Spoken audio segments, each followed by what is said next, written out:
Sir আসতে পারি? এসো। Join ma'am, join sir. জয় হিন্দ, বসো। Thank you sir. ওকে, কী নাম তোমার? স্যার নাম অভিনন্দন ম্যাম।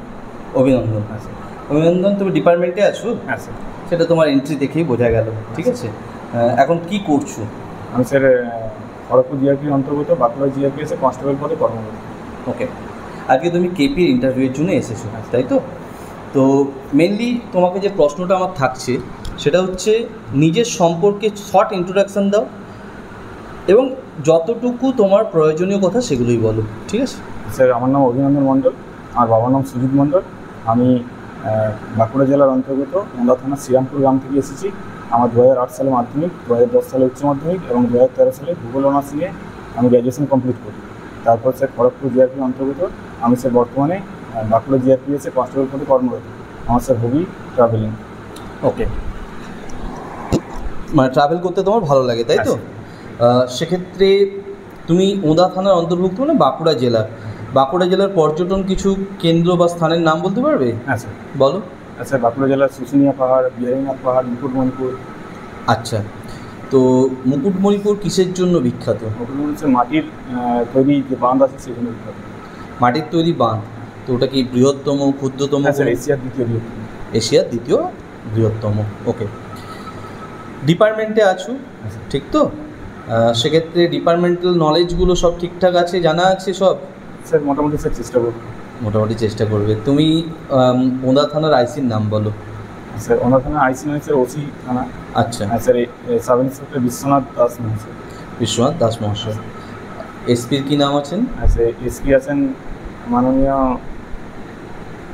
স্যার মনে পড়ছে না। ওকে, ডিএমের নাম? স্যার মাননীয় বৈভব তিওয়ারি আইপিএস। বৈভব তিওয়ারি আইপিএস মহাশয়। আইপিএস মানে তুমি ডিএম বলছো না এসপি বলছো? Sir SP. এসপি, তো আমি ডিএমের নাম জিজ্ঞেস করলাম। স্যার আগেরটা স্যার। স্যার আচ্ছা, ডিএম আছেন মাননীয়া কে রাধিকা আয়ার মহাশয়। ওকে ওকে, সেক্ষেত্রে তোমাকে যেটা করতে হতো আমার মনে হয় যে যখন আমি ডিএমের নাম জিজ্ঞেস করলাম, এবার তোমার যদি এসপির নাম মনে পড়েছে তুমি একবার পারমিশন নিয়ে তারপরে অ্যান্সারটা দিলে বেটার হতো, তাই তো? ঠিক আছে, তুমি এবার কোশ্চেন করতে পারো। অভিনন্দন নামের কোনো একজন ভারতীয় রিসেন্টলি কয়েক বছরের মধ্যে কোনো একটা কারণে ন্যাশনাল নিউজে এসেছিলেন, জানা আছে? হ্যাঁ জানা আছে। বলো। ওনার নাম অভিনন্দন বর্তমান, তামিলনাড়ুর বাসিন্দা। উনি উইং কমান্ডার ছিলেন বায়ুসেনার, যিনি ভারতের MiG-21 যে বিমান চালাচ্ছিলেন, ওনার পাইলট ছিলেন এবং পাকিস্তানে ভিতরে ঢুকে ওনার বিমানটা ভেঙে পড়ে যায়, যেটা বালাকোট নামক স্থান। আচ্ছা, আজকে ভারতের নিউ দিল্লিতে G20 সামিট শুরু হয়েছে। আচ্ছা, কতদিন চলবে এবং এটা কততম G20? এটা 18তম G20 সামিট আর 2 দিন চলবে। আচ্ছা, এর থিম কি এবছর? বসুন্ধরা কুটুম্বকম। বসুধৈব কুটুম্বকম। বসুন্ধরা, সরি আগের বারে কোথায় হয়েছিল G20 সামিট? সরি ম্যাম, মনে পড়ছে না। আচ্ছা, এশিয়া কাপ চলছে। এইবারের এশিয়া কাপ ক্রিকেট, যেটা মেন্স ক্রিকেটের এশিয়া কাপ, তার হোস্ট কান্ট্রি কে? শ্রীলঙ্কা ম্যাডাম, শ্রীলঙ্কা এবং পাকিস্তান। ওকে, শুধু পাকিস্তান, অফিসিয়ালি হোস্ট পাকিস্তান। ঠিক আছে, ম্যাচগুলো ম্যাডাম শ্রীলঙ্কাতেও কিছু কিছু হয়েছে। ম্যাচগুলো শ্রীলঙ্কাতেও হচ্ছে, হ্যাঁ। অফিসিয়াল হোস্ট কিন্তু পাকিস্তান। সরি। ঠিক আছে। আচ্ছা, চন্দ্রযান 3 আচ্ছা কোথার থেকে উত্তোলন হয়েছে? আচ্ছা, সতীশ ধাওয়ান স্পেস সেন্টার, শ্রীহরিকোটা। শ্রীহরিকোটা। এর মেন উদ্যোক্তা কে ছিলেন? এনার চেয়ারম্যান ছিলেন এস সোমনাথ, আর যিনি এই রকেট করছেন তিনি হলেন ঋতু শ্রীবাস্তব, যিনি ভারতের রকেট মহিলা নামে পরিচিত। উদ্দেশ্য কী? চাঁদে অবতরণ করা এবং চাঁদে যে ল্যান্ডারটা আছে রোভার, সেটাকে পরিচালিত এবং চাঁদের পৃষ্ঠে যে সকল বায়ু বা মাটি সম্বন্ধে গবেষণা করে। বায়ু বা মাটি সম্পর্কে আর কিছু? সরি স্যার, এই মুহূর্তে সঠিক। তোমার সাবজেক্ট কি? স্যার আমার সাবজেক্ট জিওগ্রাফি। তাহলে তো তোমার এই বিষয়ে জানা উচিত, জিওগ্রাফি সাবজেক্ট যেহেতু, ঠিক তো? আচ্ছা, ওকে। তো কোনো কিছু মাটি বা এগুলো সম্পর্কে যদি ধরো গবেষণা করতে হয়, যেমন ভূ অভ্যন্তরভাগ সম্পর্কে যদি জানতে হয়, আমরা ভূ অভ্যন্তরভাগ সম্পর্কে কিভাবে জানতে পারি?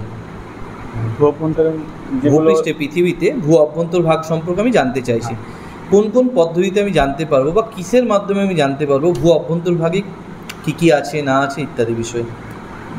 কার্বন 14 যে পদ্ধতি আছে সেটার মাধ্যমে জানতে পারবো। কার্বন 14 সেটা কি? ওটা একটা পদ্ধতি যেটার মাধ্যমে ভূপৃষ্ঠে মানে কোনো কিছু বয়স বা কোনো কিছুর যে মাটি সম্বন্ধে গবেষণা করা যায়। মাটি না, আমি এখন মাটি জানতে চাইছি না, আমি ভূ অভ্যন্তর মানে ইনসাইড অফ দ্য আর্থ সম্পর্কে জানতে চাইছি। ধরো ভূ অভ্যন্তরের কতগুলো স্তর রয়েছে? ভূ অভ্যন্তরে প্রথমে স্যার ভূপৃষ্ঠ উপরে শিয়াল সীমা, তারপরে গুরুমণ্ডল, তার নিচে কেন্দ্রমণ্ডল। এগুলো সম্পর্কে জানতে পারলাম কিভাবে? যে এই যে স্তরগুলো রয়েছে এগুলো জানলাম কিভাবে? আচ্ছা, সঠিক জানা নেই। ওকে, আইপিসি ধারাগুলো সম্পর্কে ধারণা আছে? স্যার কিছু চেষ্টা করবো। আচ্ছা, সব কিছু স্যার মনে ঠিক আছে, তুমি নিজের থেকে বলো যে কোনো ধারা সম্পর্কে তোমার কী জানা আছে। আইপিসির ফুল ফর্মটাকে বলো। আচ্ছা, এই আইপিসি ফুল ফর্ম হচ্ছে ইন্ডিয়ান পেনাল কোড। কোন ধারাটা তোমার জানা আছে? স্যার বেআইনি যৌনতা 141। বলো। 5 বা ততোধিক ব্যক্তি যখন কোনো তাদের অসৎ উদ্দেশ্যে যখন কোনো কমন ইন্টেনশন থাকে তাদের মধ্যে, তখন তাদেরকে বেআইনি যৌনতা বলে। ওকে, ধরো তুমি এসআই জবে জয়েন করেছো, সাব ইন্সপেক্টর জবে, ঠিক আছে, কিন্তু কোনো একদিন সকালবেলা তুমি ডিউটি তোমার বিরত আছে, তুমি সিভিল ড্রেসে বাজার করতে গেছো। এমন সময় সেখানে হিন্দু এবং মুসলিম দুটো সম্প্রদায়ের 15-20 জন মানুষের মধ্যে দাঙ্গার মতো পরিস্থিতি শুরু হলো, সেন্সিটিভ এলাকা, সেক্ষেত্রে তুমি কি করবে? সেক্ষেত্রে স্যার আমি প্রথমেই আমার আমি যে থানায় বিলং করি সেই থানায় সে জানাবো, এবং সাথে সাথে কোনো না কোনো পেট্রোলিং ভ্যান থাকবে, সেই পেট্রোলিং ভ্যানে যে জেনারেল অফিসার বা কনস্টেবল বা ফোর্স ইঞ্জিনিয়াররা থাকবেন তাদেরকে আসার জন্য অনুরোধ করবো। এবং যতক্ষণ না আসছে ততক্ষণ পরিবেশটা শান্ত রাখার চেষ্টা করবো। আচ্ছা, মানে তুমি নিজের থেকে ইনভলভ হবে না কীভাবে শান্ত রাখবে? না স্যার, পাশাপাশি যে এলাকার যে সমস্ত লোক আছে তাদের সাহায্য নিয়ে আমি এলাকাটা শান্ত রাখার ততক্ষণ চেষ্টা করি। আচ্ছা, ঠিক আছে।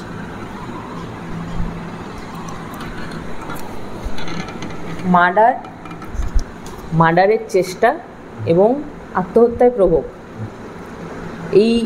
এর জন্য কি ধারা লাগে বলতে পারবে? ম্যাডাম 302 মার্ডারের দণ্ড যেগুলো, আর আত্মহত্যার প্ররোচনা 300, সম্ভবত ম্যাডাম গেস করতে পারি 306। আর মার্ডারের চেষ্টা ম্যাডাম মনে নেই। তুমি ডিপার্টমেন্টে আছো, তোমার তো এই লগুলো সম্পর্কে জানা উচিত। সাব ইন্সপেক্টর পদে আসছো, সবগুলো এই মুহূর্তে মনে করছি। আচ্ছা, জেনারেল ডায়েরির ডিটেলসগুলো বলো। ম্যাম, জেনারেল ডায়েরি হলো থানায়, যে কোনো থানায় সকাল 8টা থেকে তারপর দিন সকাল 7টা 59 পর্যন্ত হয়ে থাকে। থানার যে সমস্ত যাবতীয় ঘটনাবলী লিপিবদ্ধ করা হয়, কোনো যাবতীয় ঘটনাবলী, যেমন ওই থানায় যিনি কনস্টেবল বা অফিসার যিনি ডিউটি করছেন বা ডিউটি ছাড়ছেন সেগুলো লিপিবদ্ধ করা হয়, এবং যদি কোনো পাবলিক সেখানে গিয়ে কোনো ক্রাইম বা কোনো কিছু ঘটনা হয়ে থাকে সেগুলো লিপিবদ্ধ করা হয়। আচ্ছা, এফআইআর স্যার ম্যাম জিডি পরবর্তী ধাপ, জিডি প্রথমেই করতে হয়, তারপরে যদি সেটাকে ধর্তব্য অপরাধ হয় সেটাকে যদি অফিসার মনে করেন সেটাকে ফার্স্ট ইনফরমেশন রিপোর্ট বা এফআইআর করতে হবে। ঠিক আছে। আর কিছু? বাড়িতে কে কে আছেন? বাড়িতে স্যার বাবা, মা, আমার ওয়াইফ, ভাই। সাব ইন্সপেক্টর হিসেবে যেদিনকার প্রথম দিন তুমি থানায় জয়েন করবে বা আমাদের কলকাতা পুলিশের থানায় জয়েন করবে, সেদিনকার তোমার দায়িত্ব কী থাকবে? প্রথম দিন তুমি যখন থানায় জয়েন করবে সেই দিন প্রথম দিনের কার্যাবলী তোমার কী থাকবে? স্যার প্রথম দিনে থানায় অ্যাজ এ এসআই হিসেবে যদি জয়েন করো, থানায় স্যার যিনি ডিউটি অফিসার আছেন তার কাছে আমার যারা যাবতীয় ডকুমেন্টস থাকবে সেগুলো সাবমিট করবো, এবং আমার যে ওসি থাকবেন বা আইসি অফিসার থাকবেন তার কাছে আমি আমার যে ডিউটি, আমার যে কাজ তা জেনে নিই। ওকে, আচ্ছা ন্যাচারালি কি তুমি এরকম থেমে থেমে কথা বলো না এমনি তোমার কথাবার্তার মধ্যে ফ্লুয়েন্সিটা কম? স্যার এরকমই, আমি স্যার মোটামুটি এরকম করি, এরকমই কথা বলো। ঠিক আছে, আর কোনো কোশ্চেন আছে? ঠিক আছে, ওকে তুমি আসতে পারো। Join sir, join. ঠিক আছে, রিল্যাক্স হয়ে যাও, এবার চলে এসো, ব্যাক করো, বসো।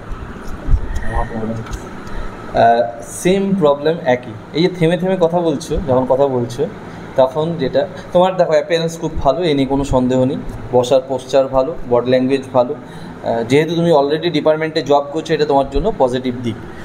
কিন্তু কোথাও না কোথাও অ্যান্সার দেওয়ার সময় কনফিডেন্সটা ফেস থেকে সরে যাচ্ছে। মানে ফেসের এখন যেমন কি ফেসে একটা কনফিডেন্স আছে, একটা হালকা স্মাইল আছে, ফেসে কনফিডেন্স আছে, কিন্তু যখন তুমি ইন্টারভিউ বোর্ডের জন্য বসে যাচ্ছ যে মুহূর্তে, আমি ওখানেও দেখলাম যখন তুমি ওখানে নর্মাল ওয়েতে কথাবার্তা বলছো তখন তোমার কনফিডেন্স লেভেল ভালো, ফেসিয়াল এক্সপ্রেশন ভালো, কিন্তু যে মুহূর্তে তোমার ইন্টারভিউ ওরিয়েন্টেড কোশ্চেন হচ্ছে তোমার এক্সপ্রেশনের মধ্যে একটা লো কনফিডেন্ট চলে আসছে, যেটা কিন্তু খুব ক্ষতিকারক। এবং অ্যান্সার দেওয়ার সময়ও কিন্তু আটকে আটকে যেহেতু যাচ্ছ সেটাতেও কিন্তু একটা লো কনফিডেন্স লেভেল শো করছে। এই দুটো জিনিস আমার মনে হয়েছে যে তোমার পক্ষে একটু নেগেটিভ, বাকি ম্যাম বলবেন। ঠিক আছে, কনফিডেন্স লেভেলটাই অ্যাকচুয়ালি ওটাই একটু নেগেটিভ, বাকি তুমি আপ টু ডেট বিভিন্ন নিউজ সম্পর্কে রিসেন্টলি কী চলছে বা অতীতে কী হয়েছে সেটা সম্বন্ধেও আপ টু ডেট রিসেন্ট বেশ কয়েক বছরের নিউজ কমিউনিকেশনটা যেটা মনে রেখেছো, এটা খুব পজিটিভ পয়েন্ট। এবং তুমি ডিপার্টমেন্টেরও মোটামুটি যতটুকু জিজ্ঞেস করা হয়েছে বেশিরভাগটাই জানো, এগুলো পজিটিভ, বেশিরভাগটাই তোমার পজিটিভ, শুধু ওই কনফিডেন্স লেভেলটা আর বলার টেকনিকটা একটু ইমপ্রুভ করতে হবে।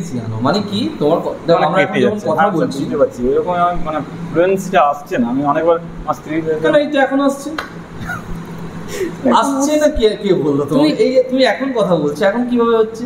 তুমি যখনই প্রশ্ন হচ্ছে তখনই তুমি একটা কিরকম অ্যাটেনশন পর্যায়ে চলে আসছে। হ্যাঁ, মানে তোমার এখন যে অ্যানসারগুলো আসছে না এগুলো তো ফ্লুয়েন্ট, মানে পুরো ক্যাজুয়ালি থাকার চেষ্টা করব না, ক্যাজুয়াল না, মানে খুব ব্রেন থেকে ক্যাজুয়াল হও। মানে আই মিন টু সে যে তুমি যখন নর্মাল অবস্থায় থাকো তখন তোমার অ্যান্সার কিন্তু অত্যন্ত ফ্লুয়েন্ট বেরোয়, ন্যাচারাল বেরোয়, কিন্তু তুমি যখন কোশ্চেন অ্যান্সারে চলে আসো, ধরো আমি তোমাকে এই কথাটাই বলছি, আমি যে এখন কথাগুলো বলছি এই কথাটা যদি আমি এরকমভাবে বলতাম, মানে ধরো আমি এই কথাটাই বলছি কিন্তু এটা ফ্লুয়েন্ট হচ্ছে না, তা সেক্ষেত্রে মানে আমার কনফিডেন্সটা একটু কম থাকছে। এতটাও এরকম হচ্ছে, তুমি তোমার ভিডিও রেকর্ডিংটা দেখলে তুমি বুঝতে পারবে, ওই জন্য দ্যাট ইজ ওয়াই আমি লাস্টের কোশ্চেনটা একবার জিজ্ঞেস করলাম।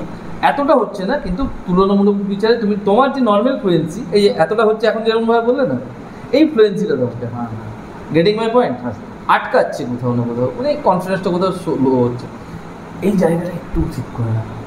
আমি তোমাকে একদম পয়েন্ট করে দিলাম, বাকি আর তোমার কোনো জায়গায় আটকাবে না, তোমার সব জায়গায় ঠিক আছে। অ্যান্সারগুলোকে শুধুমাত্র যেমন সিচুয়েশন বেসড কোশ্চেনটা আমি তখন আলোচনা যেটা করেছিলাম, আমি দেখলাম তুমি সেটাই অ্যান্সার দিলে। তুমি যেটা জানো না বা শিওর নও সেটাও তুমি খুব সুন্দরভাবে বলেছো।